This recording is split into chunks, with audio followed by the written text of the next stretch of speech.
$128 কোটি পুরস্কারের মাইলফলক তৈরি হলো যুক্তরাষ্ট্রের মেগা মিলিয়ন লটারিতে। দেশটির সবচেয়ে বড় লটারিতে এ যাবৎকালের দ্বিতীয় সর্বোচ্চ অঙ্কের পুরস্কার এটি। শুক্রবার লটারি ড্র হলেও মেলেনি জ্যাকপট বিজেতাকে। অপেক্ষা এখন পরের সপ্তাহের ড্রয়ের জন্য। মেগা মিলিয়নের ইতিহাসে সর্বোচ্চ অঙ্কের পুরস্কারের প্রত্যাশা করছে কর্তৃপক্ষ। এদিকে $1 বিলিয়ন জেতার আশায় লটারি কিনতে হুমড়ি খেয়ে পড়েছে যুক্তরাষ্ট্রবাসী।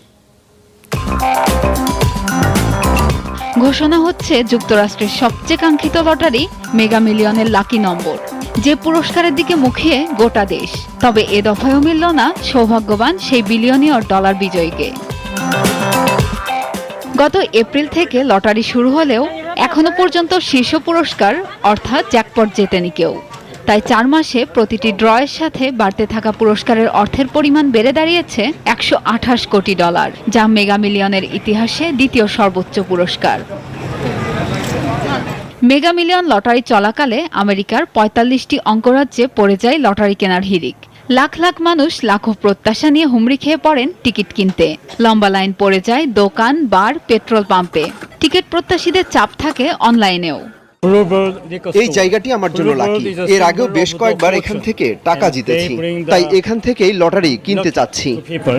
লটারি জিতলে বাড়িটা ঠিক করাবো আর ট্যাক্স দিব। যদি লটারি জিতি তাহলে শিক্ষা প্রতিষ্ঠান, হাসপাতাল, এসব জায়গায় অর্থ দিতে চাই। টিকিট কেনার সময়ই গ্রাহককে 1 থেকে 70-এর মধ্যে 5টি নম্বর বেছে নিতে হয়। একই সাথে মেগা বল হিসেবে ঠিক করতে হয় 1 থেকে 25-এর মধ্যে কোনো সংখ্যাকে। ড্রতে প্রথম 5টি নম্বরের সাথে যদি মেগা বলের নম্বরটিও মিলে যায় তাহলেই জ্যাকপট। সপ্তাহে 2 দিন মঙ্গলবার ও শুক্রবার ঘোষণা হয় লটারির ড্র। এক দফায় সর্বোচ্চ 10টি ড্রয়ের জন্য কেনা যাবে লটারির টিকিট। মেগা মিলিয়নের ইতিহাসে সবচেয়ে বড় অঙ্কের লটারি জেতার ঘটনা 2018 সালের। সে বছর সাউথ ক্যারোলিনায় বিক্রি হওয়া একটি টিকিট জেতে $153 কোটি জ্যাকপট। পরের বছর নাম গোপন রেখে লটারির বিজেতা সেই অর্থ বুঝে নেন।